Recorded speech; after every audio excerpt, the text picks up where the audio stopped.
नमस्कार, स्वागत है आपका एबीपी लाइव में। आज हम मौजूद हैं तालों के शहर अलीगढ़ में, लेकिन तालों का शहर अब संघनाद करेगा। महाकुंभ में अलीगढ़ के संघों का संघनाद होगा, जिसकी तैयारियां अलीगढ़ में जोर शोर से चल रही हैं।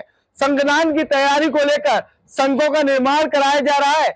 जहां आधुनिक युग की बात आती है तो आधुनिक युग में संघ धरती से पैदा हुआ करते हैं। संघ जो है वो कहीं ना कहीं समुद्रों में निकला करते हैं, लेकिन अब वही संघ हाथों से निर्मित किए जा रहे हैं। हाथों से संघों का निर्माण चल रहा है। ये वो संघ है जो बचते भी हैं। और इन संघों की अगर बात कही जाए तो इन संघों को बनाने के लिए हाथों का ही इस्तेमाल किया जा रहा है। हाथों से संघों को बनाया जा रहा है। इस संघों की अगर बात कही जाए तो 4 महीने तक इन संघों को बनाने के लिए इसकी तैयारियां की गई, जिसके बाद इस संघ का निर्माण किया गया। कड़ी मशक्कत के और मेहनत के बाद जो है इन संघों को लेकर कहीं ना कहीं तैयारी की गई और इन संघों को लेकर बताया जाता है जिस तरीके से संघों की तैयारी चल रही थी, कहीं ना कहीं इन संघों को लेकर कड़ी मशक्कत के बाद इसमें आवाज डालने का जो काम किया गया है वो कारीगरों के द्वारा किया गया। जो निर्माता है उनके द्वारा बड़ी मेहनत की गई और इन संघों को एक नया आयाम देने का काम किया गया। डिजाइन की अगर बात कही जाए तो संघों पर बखूबी हाथों से ही डिजाइन डाली जाती है।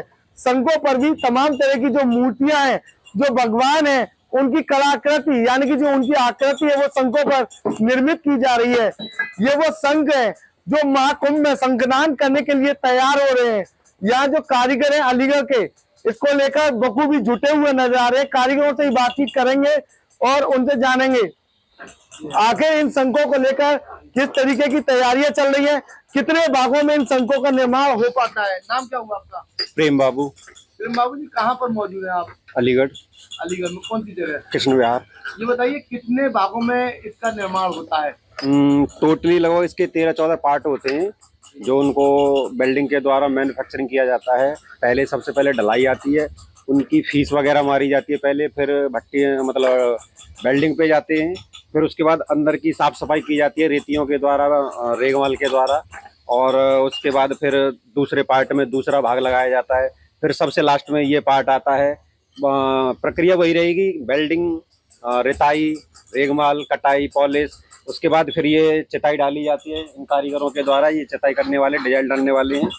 और इसके बाद फाइनली हमारा ये हो जाता है यहाँ से, तो फिर तेजाब आता है कि मतलब जिस पे तेजाब किया जाता है, उसके बाद पॉलिशिंग होती है, उसके बाद ये पीस पूरी तरीके से तैयार माना जाता है। तो एक संघ को तैयार करने में लगभग कितना समय लग जाता है?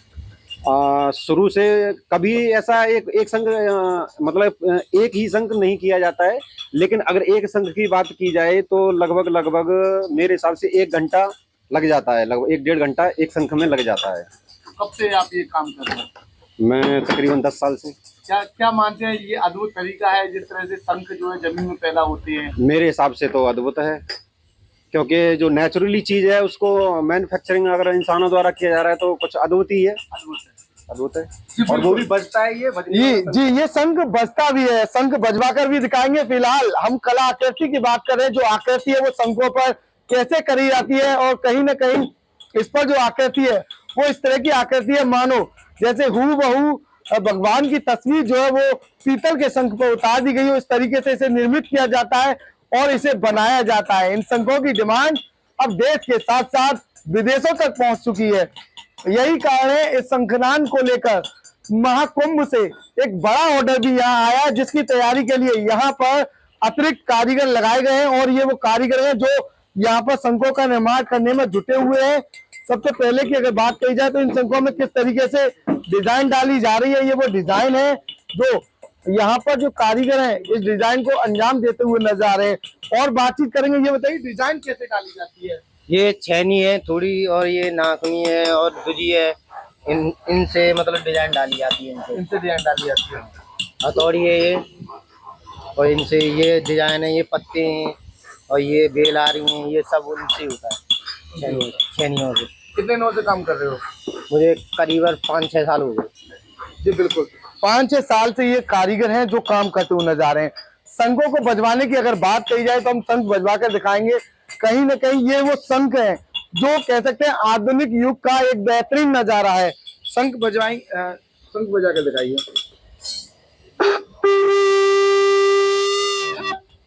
जी बिल्कुल, ये शंख जो है कहीं ना कहीं आधुनिकता का एक अद्भुत नजारा है जो आपने बजा कर दिखाया। क्या कहेंगे, कब से इन शंखों का निर्माण चल रहा है और क्या खास बात है, और ऐसी कौन सी चीज है जो आपके द्वारा शंख बनाने के लिए मजबूर किया गया, यानी कि वो सोच क्या है? सोच हमारी ये थी, जब हम 2007 में अपने जब देखा था तो हमारे पास एक शंख था, उसमें वॉइस नहीं होती थी, वो ऐसी नॉर्मल रखने के लिए था। तो एक हम बाबा के पास गए थे तो उन्होंने जमीन में मार दिया, ये शंख बजता नहीं है। तो उन्होंने एक फूकनी उठाई थी, जैसे चूल्हे वाली फूकनी होती है ना, तो उन्होंने वो उठाई थी। उठाने के बाद उसमें उन्होंने बजाई, बजाने के बाद बोले ऐसा शंख लेके आए जो बजे। फिर हमने उस पर रिसर्च करी, हमने रिसर्च करी 5-6 साल, तो नहीं बजा। फिर हमने 6 महीने और करी थी, फिर हमारा बजा। बजने के बाद हमने सबसे पहले दिया उन्हीं मेहनती को जिन्होंने हमारी शंख फेंक दिया था। तो हमने बजने वाला दिया तो वो बड़े प्रसन्न हुए, हमसे बोले कि बड़ा अच्छा किया आपने, ये बना दिया, ये तो कुदरत का होता है, ये आपने बना दिया। फिर हमने बनाया तो उन्होंने ऑर्डर दिया उन्होंने। तो उसके बाद हमारा काम चलता रहा। 2012 में हमने कुंभ जो 2012 में लगा था, तो जब भी हमने शंख सेल किया था वहाँ पे महाकुंभ में। अब कुंभ लग रहा है तो क्या तैयारी है? अब कुंभ लग रहा है तो हम रात और दिन काम कराते हैं अपना शंख को रेडी करने के लिए कि जल्दी हमारा माल डिलीवर हो जाए। तो कितने की डिमांड आ रही है? डिमांड तो हमारे पास 24 आवर डिमांड तो रहती है शंखों की। कहाँ तक पहुँचा? हम जो पहुंचाते हैं, हमारा तो काफी दूर दूर तक, अमेरिका भी हमने शंख भेजा है, कनाडा भेजा है, सऊदी में ही भेजा है मैंने, और इजिप्ट में भेजा एक शंख, और दुबई में दिया है, और भूटान में दिया है, नेपाल में भी दिया है, काफी जगह मैंने सेल किया है।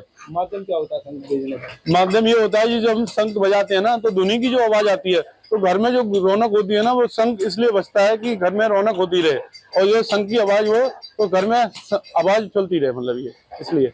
कब से काम कर रहे हैं और कितने साल हो गए इस काम? हमारे काम को 35 ईयर हो गया। जो मेरे पापा करते थे अब मैं करता हूँ, जो मेरे पापा ने रिसर्च की थी शंख की, अब मैं भी सेल करता हूँ, पापा भी करते हैं। पापा सारा हैंड ओवर मेरे हाथ में, मैं सब कुछ करता हूँ। रिसर्च में कितने समय लगा था? रिसर्च में कम से कम लगा था 4 से 5 साल, 5 साल लग गया था।